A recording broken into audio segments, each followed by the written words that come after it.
continue à parler d'Afrique, d'Europe, de liens.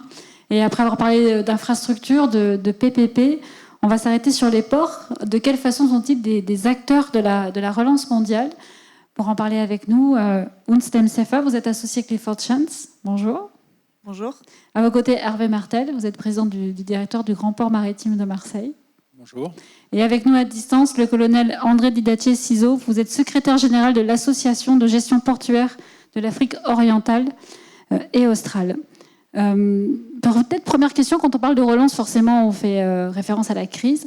Quels sont les enseignements qu'on a pu tirer de la crise? En quelle façon ça a mis les ports comme un levier important de la relance? Hervé Martel, ici c'est plutôt bien passé pour le Grand Port Maritime. Oui, alors d'abord, ce qu'on peut dire, c'est que pendant cette crise, les ports ont fait preuve d'une grande résilience. Ils sont restés opérationnels pendant toute la durée de la crise, 24 heures sur 24, 7 jours sur 7. Et je crois que ce que ça met en exergue, c'est le fait que ces portes d'entrée sur le monde, finalement, sont des enjeux d'importance vitale pour nos économies mondialisées, qu'on ne peut pas s'en passer. Qu'est-ce qui s'est passé pendant cette crise? Les transports de voyageurs se sont complètement arrêtés, mais il était impensable que les flux de marchandises s'arrêtent. C'est impensable que les flux de biens de consommation, que des biens alimentaires, les matières premières pour nos industries, l'exportation des produits finis s'arrêtent, parce que c'est toute l'économie d'un pays qui serait à plat en pareilles circonstances. Donc je crois que ça rappelle effectivement l'importance géostratégique. Et si je peux tenter cette comparaison, on est jumelé avec le port d'Odessa, et l'actualité démontre aussi à quel point les ports remet le sont sujet des sur la enjeux table, importants. effectivement, Voilà. On l'oublie en temps normal, et finalement je crois que ça nous rappelle cette évidence. Unstem Sefa, la même question. La crise a montré l'importance des ports, peut-être a remontré l'importance des ports, ce que les professionnels connaissent bien, mais peut-être aux yeux du grand public, comme on a reparlé d'industrialisation. Alors tout à fait. Alors la crise et surtout la relance économique post-crise du Covid, où donc au démarrage de la relance, les échanges ont repris massivement et la demande était beaucoup plus forte que l'offre, ce qui a fait que les prix du transport ont connu une envolée jamais connue par le passé quasiment. Le tarif du fret maritime de la Chine vers l'Afrique a été multiplié par 5, ce qui rend aujourd'hui l'Afrique extrêmement vulnérable pour l'importation de ces marchandises en termes de sécurité d'approvisionnement, que ce soit pour des denrées alimentaires, pour des raisons de santé. Par exemple, si on parle de vaccins, le continent africain ne produit aucun de ces vaccins, donc 100% des vaccins sont importés. Il ne faut pas oublier qu'il y a d'autres vaccins que le vaccin Covid, donc il y a un enjeu de sécurité nationale extrêmement grave. Donc ça a mis en lumière la précarité et en gros l'impossibilité d'un développement durable sans une intégration ou un désenclavement du continent par des échanges de transport ou des échanges efficients. Juste pour donner quelques chiffres, cette envolée des prix du transport et cette crise du transport maritime a eu des impacts considérables, non seulement sur les transports, mais sur les opérateurs économiques eux-mêmes. Au Nigeria, par exemple, les opérateurs économiques, les exportateurs ont perdu 218 milliards de dollars juste en ayant les coûts du transport qui ont augmenté parce que les ports étaient engorgés. Donc les bateaux restaient bloqués, les denrées alimentaires sont périssables, et donc il y a eu une déperdition extrêmement importante. Et donc ça a complètement mis en lumière la nécessité de relancer le financement des infrastructures dans le secteur portuaire en Afrique. Et aujourd'hui, c'est encore d'autant plus important qu'à l'occasion du 6e sommet UE-Afrique, on a mis en avant, bien entendu, la nécessité d'avoir un développement plus inclusif et surtout plus durable. Et aujourd'hui, les ports sont un point central du développement de l'hydrogène. On va peut-être y revenir après. On y reviendra peut-être sur après. Ça, effectivement, parce que c'est un point très important de tout ce qui est énergie renouvelable. J'ai envie de poser la même question, colonel Ciseaux. Quel est l'enseignement qu'on peut tirer de la crise et qu'est-ce qu'on pourrait en tirer de positif, surtout, sur la gestion et l'aménagement des ports?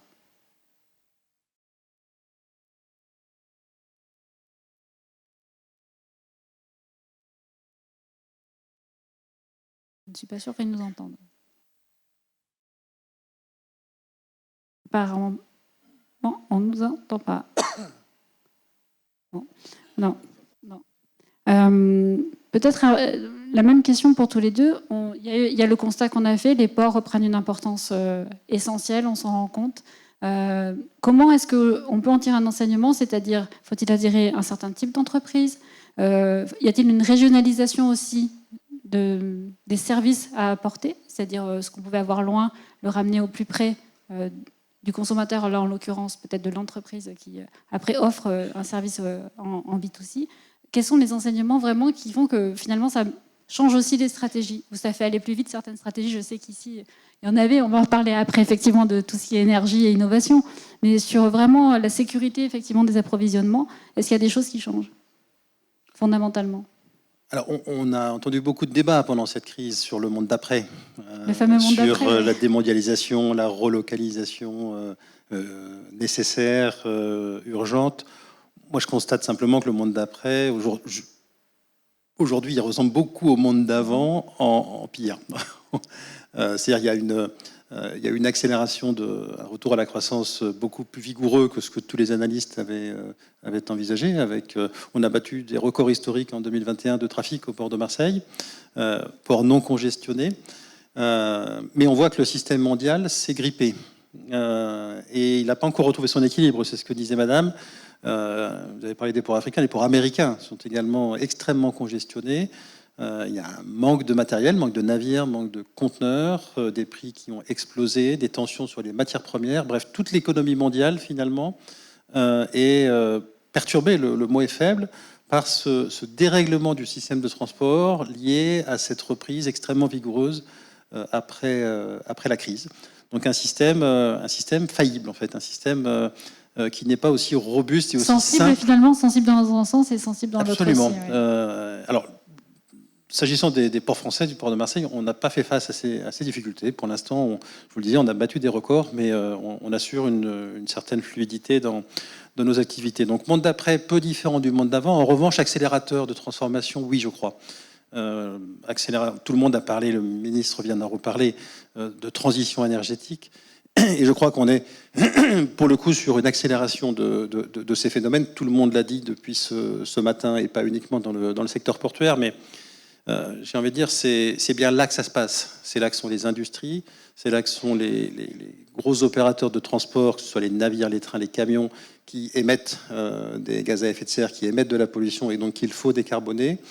C'est également là que sont les gros tuyaux de transport de ces produits énergétiques. Donc, à l'évidence, les ports sont les hubs de demain de cette transition énergétique.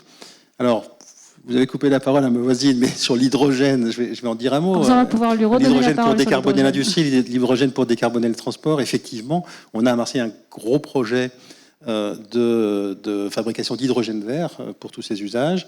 C'est là aussi que la filière d'éolien offshore, qu'il soit flottant ou posé, chez nous c'est flottant, se développe. Et c'est là qu'on a tout un tas de pilotes ou de démonstrateurs sur les énergies de demain, biogaz, enfin toutes les innovations en matière énergétique, c'est sur les ports. Et donc on est à la fois sur de la gestion des flux, sur j'allais dire notre ancien métier, s'assurer d'une fluidité de la gestion de ces flux à l'échelle mondiale, internationale, et sur finalement de nouveaux métiers qui montent en puissance de façon extrêmement rapide, qui sont ces métiers de la transition énergétique.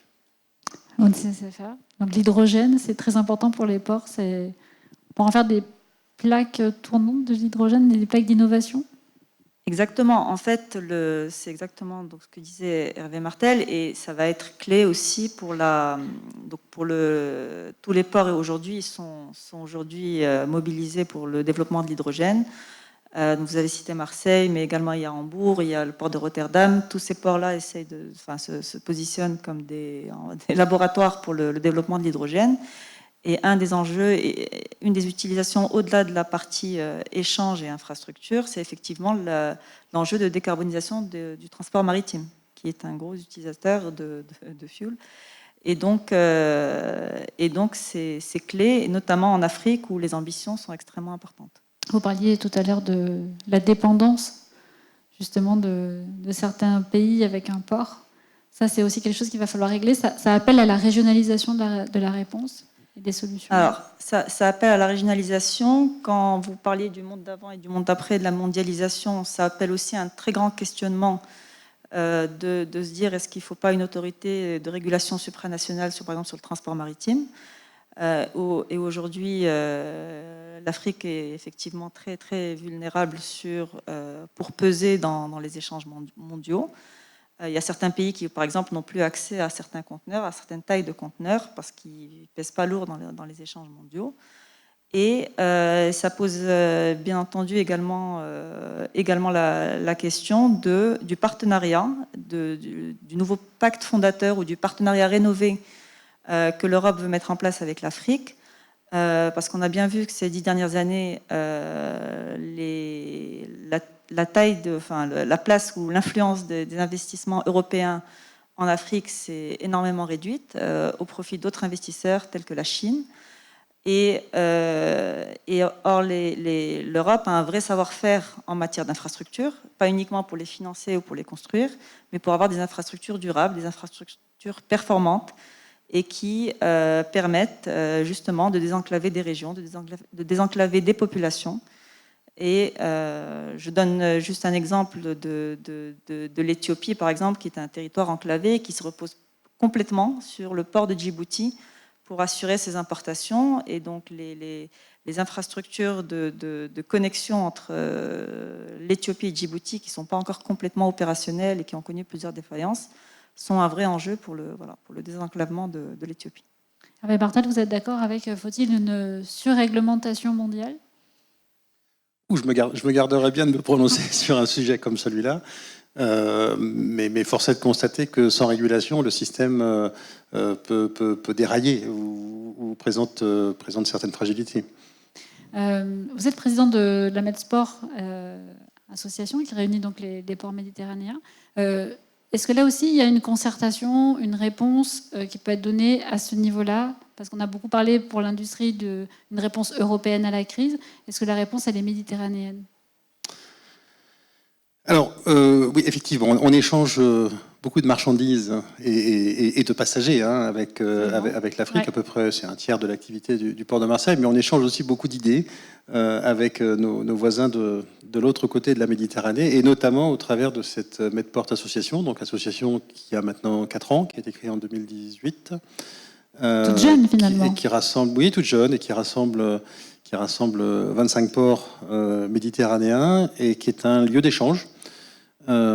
Échanges évidemment sur l'économie, sur le développement de l'activité, beaucoup d'échanges sur les questions environnementales, sur la réglementation internationale. Faut-il une zone ECA en Méditerranée, CECA, enfin une zone de régulation des émissions de soufre, d'oxyde de soufre ou d'oxyde d'azote.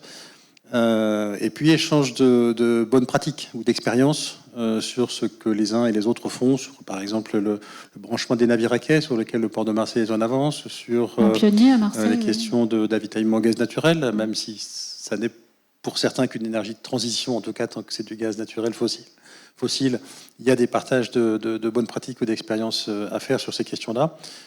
Et puis la question de la formation est très centrale.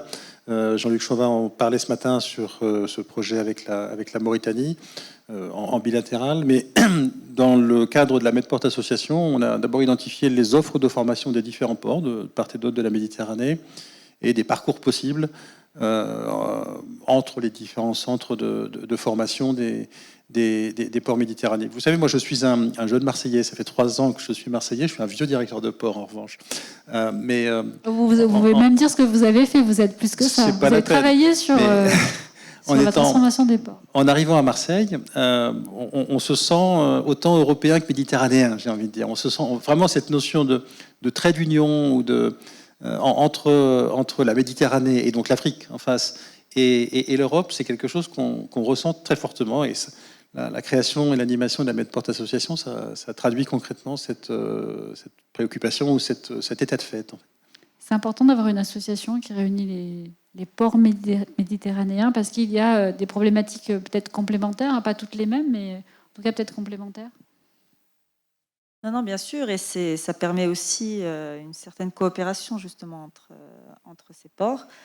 Et je tiens juste à souligner, d'ailleurs, en parlant de ports méditerranéens, que justement Tanger Med, qui est aujourd'hui un des plus gros ports du continent africain, a été porté par une vision royale très visionnaire à l'époque, en 2003, parce que quand on relit le discours de Sa Majesté en 2003, qui parlait de Tanger Med comme centrale pour faire du Maroc un véritable hub des échanges euro-africains, et que c'était un enjeu de développement majeur. Donc aujourd'hui, on est en plein dedans. Voilà, c'était en 2003. Ouais. C'est la réalité. Oui, donc il faut du temps. Voilà.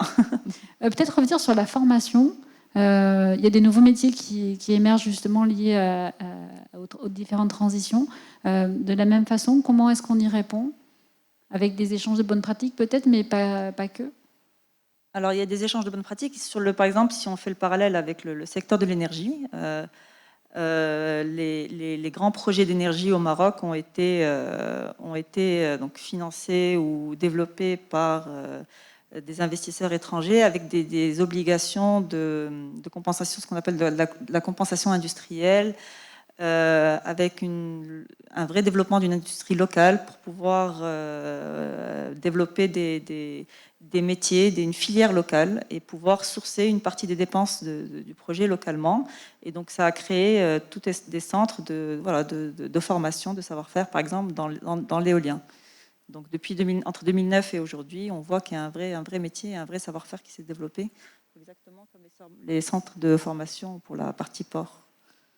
Il y a des choses qui pourraient être faites pour aller plus loin que ce qui est fait aujourd'hui. Je crois qu'il y a deux piliers. Ce serait une folie de penser qu'on va, en interne, acquérir toutes les compétences qui sont celles des ports de demain, sans s'appuyer sur des partenariats. Donc il faut à la fois faire évoluer les compétences des équipes au sein des ports, et donc on passe évidemment par la formation, mais aussi structurer des partenariats. On parlait d'hydrogène. Une usine d'hydrogène, c'est la rencontre entre un territoire qu'incarne l'autorité portuaire, avec sa connaissance du territoire, des enjeux environnementaux, du tissu administratif et économique local, des infrastructures, et d'un spécialiste de ces métiers-là.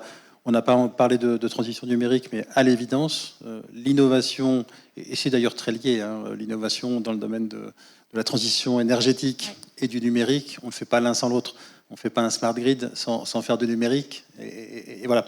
Et donc, c'est vraiment une logique de partenariat, de stimulation d'une innovation collective. On a travaillé, vous le savez, sur Marseille depuis quelques années sur le Smart Port Challenge, qui conduit notamment... J'explique ce que c'est. C'est un concours qui vise à solliciter les startups pour qu'elles puissent développer des produits, des services qui sont... C'est regroupé autour d'une thématique, d'un défi, finalement, à la fois une start-up et un grand groupe, une entreprise établie, pour qu'ensemble, ils innovent sur de nouvelles solutions. Donc nous, on joue le rôle des vieux, de la vieille entreprise, et on travaille avec des start-up, mais plein de grandes entreprises, CMA, CGM ou d'autres, participent à ces challenges avec de belles réussites déjà aujourd'hui. Avant de revenir peut-être sur la question du foncier, de ce que peut être le port comme plateforme, je voulais savoir si le colonel Ciseaux nous entendait. Pas mieux. Je suis désolée. Hervé Martel, sur le Grand Port Maritime, vous avez une réserve foncière qui est enviée. Vous avez aussi l'idée justement d'aller plus loin dans l'innovation et d'accueillir, pourquoi pas, des start-up ou des entreprises innovantes en votre sein. Ça, c'est une nouvelle vision du port. Alors, peut-être pas aussi longue que ce qui a été fait au Maroc, mais c'est ça aussi, le port, c'est d'arriver à agréger des briques qui ne sont pas forcément naturelles quand on pense à un port.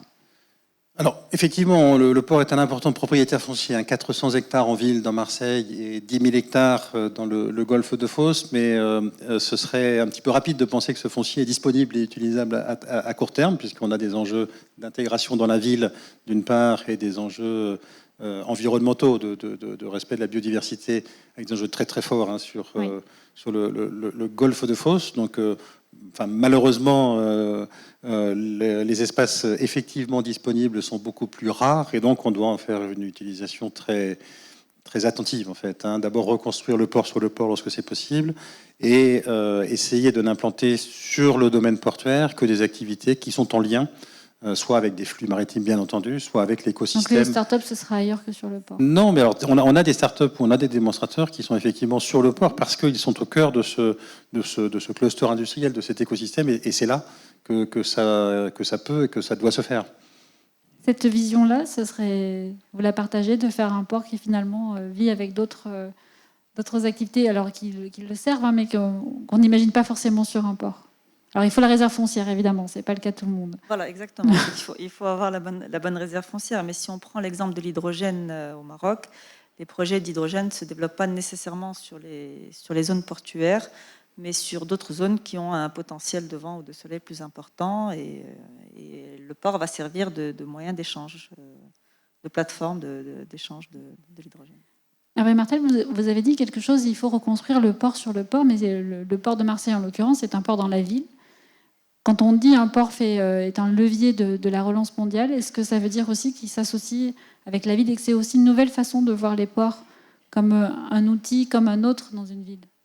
Et pas isolé tout seul dans son coin avec une stratégie. Oui, j'ai souri tout à l'heure dans le noir en écoutant Rémi Constantino dire que Euroméditerranée était un outil au service des collectivités, État et collectivités territoriales. C'est finalement la même chose pour le Grand Port Maritime. C'est un outil créé par l'État et dont la mission est pour le collectif et donc pour le territoire au sens local comme au sens national. Il y a des enjeux évidemment territoriaux très locaux d'emploi, de développement économique, de relations au territoire comme des enjeux nationaux, on en a parlé. Et c'est bien la conciliation de tous ces enjeux qui fait la complexité et l'intérêt du métier portuaire. Mais encore une fois, on n'est qu'un outil au service de ces politiques publiques. C'est important, un port associé à la ville ? C'est très important. Non, c'est nouveau, ça, quand même, comme vision. De mettre un port et de l'associer à la ville et de dire finalement un port fait aussi partie de la ville et n'est pas une infrastructure qui vit toute seule. Non, tout à fait, parce qu'il y a un enjeu de développement derrière. Il y a un enjeu de désenclaver une région, de désenclaver un pays. Et quand je parlais tout à l'heure de la problématique de sécurité d'approvisionnement et de la fragilité du continent africain, ça amène à repenser toute l'industrialisation ou une sorte d'autonomie en termes de sécurité alimentaire ou de production de vaccins, par exemple. Alors, si je peux me permettre, ce n'est pas tout à fait nouveau, puisque c'est sûr. l'objet d'une association créée en France qui s'appelle l'Association internationale des villes et ports, que de réfléchir avec les villes et avec les autorités portuaires à ces questions-là. Et je rebondis sur la thématique d'aujourd'hui, puisque la prochaine grande réunion de cette association en présentiel se tient à Tanger au printemps cette année 2022. Et avec la mairie de Marseille, nous envisageons d'intervenir conjointement sur les thématiques d'aménagement du port de Marseille. Donc vous voyez, c'est quelque chose qui préoccupe les villes et les ports depuis longtemps, puisqu'une association s'est structurée pour traiter de ces questions. Si on doit imaginer le port de demain, mais même d'après-demain, c'est quoi ? On voit qu'il faut une vision long-termiste. Et ça peut être quoi ? Hervé Martel, vous avez travaillé sur le sujet, vous avez forcément une idée. C'est un port décarboné, donc c'est un port avec beaucoup moins de pétrole, plus de charbon, et avec de l'hydrogène, du solaire, de l'éolien, de la biomasse, toutes ces énergies. Du fluvial, du ferroviaire ? Évidemment du fluvial, du ferroviaire, mais ça c'est moins nouveau, même s'il faut continuer. C'est un port avec toujours des flux de conteneurs, de remorques, avec peut-être une mondialisation moins rapide que ce qu'on a connu dans les années folles 90 jusqu'à la crise de 2008, grosso modo, mais avec toujours une tendance de croissance de quelques pourcents par an de ces échanges, de plus en plus sous forme de conteneurs ou de remorques. Et puis ce sont des industries qui se restructurent, l'industrie automobile typiquement, avec la montée en puissance très rapide dans les années qui viennent du véhicule électrique. Donc le sujet, c'est des usines de batteries et de l'assemblage de véhicules, qui est une organisation logistique totalement différente de ce qu'est l'organisation actuelle de l'industrie automobile. Donc vraiment beaucoup de mutations et une accélération de toutes ces mutations auxquelles les ports doivent s'adapter. Et des ports moins congestionnés et mieux organisés pour assurer les flux. Et pour ça, on y travaille comment ? C'est essentiellement développer les infrastructures portuaires. Là, il y a beaucoup de projets qui sont annoncés, d'extension de ports ou La Côte d'Ivoire a annoncé la construction d'un nouveau terminal à conteneurs. Donc il y aura des investissements massifs dans le secteur des infrastructures sur des aménagements de nouveaux terminaux à conteneurs, augmenter la capacité et peut-être un jour une autorité de régulation pour réguler le tarif du transport maritime. Et encore une fois, le numérique, parce qu'à infrastructure constante, on peut aussi fluidifier l'activité avec de l'intelligence artificielle et avec des solutions numériques. On a tout le temps dit Marseille, c'est la porte d'entrée pour les entreprises africaines vers l'Europe et vice-versa. Est-ce que sur ça, il ne faut pas pousser encore un petit peu plus? Est-ce que ça se fait vraiment d'avoir Marseille comme plaque tournante, mais de vraiment être dans une coopération et pas attendre que le flux se fasse tout seul?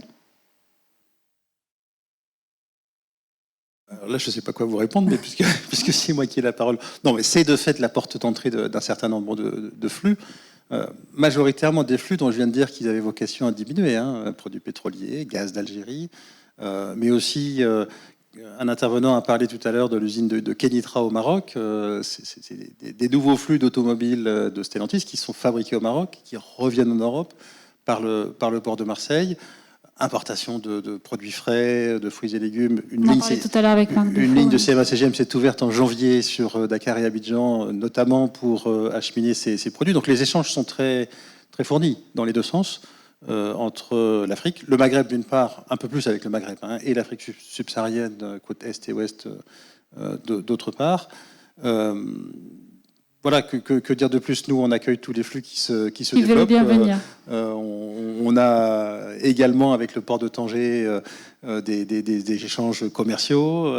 Marseille, avec les partenaires de Via Marseille Fos et d'Africa Link, on sera à Abidjan à la fin de cette année. L'agence d'attractivité, oui, de la place portuaire. On sera à Abidjan à la fin de cette année dans le cadre d'une approche de promotion commerciale pour développer avec nos partenaires africains les flux plus avant, mais ça c'est la vie normale d'un port que de travailler au développement des flux avec ses clients et ses partenaires. Et peut-être aussi, ce qu'on est en train de voir aussi une tendance et une nécessité en Afrique, c'est les investissements qui sont en train d'arriver pour développer aussi le transport de la chaîne de froid. Il manque encore aujourd'hui en Afrique donc il y a des entrepôts, des conteneurs frigorifiques, etc. La chaîne de froid n'est pas encore assurée sur le continent africain et donc on attend aussi des investissements massifs pour assurer toute la chaîne de froid pour le transport. Il y a des projets là-dessus ou c'est au contraire il faut pousser pour que ça se fasse? C'est en cours. Il y a des projets. En ce moment, il y a les ports de Casablanca et de Douala qui travaillent sur un projet commun. Mais c'est encore le début. Voilà. Mais ça va. On peut dire qu'il y a de la. Voilà. C'est une dernière fois ou pas, non? Do you hear me? Non. Là, peut-être. Pas mieux. Non, je suis désolée. Merci à tous les deux. On peut dire que finalement, la coopération doit aller plus avant. Et on a retenu que le numérique et l'hydrogène étaient au moins deux éléments essentiels pour le port de demain. Et puis on l'a pas dit, mais que le marché africain est un marché particulièrement dynamique et donc prometteur en termes de croissance des flux, bien sûr. Merci. Merci.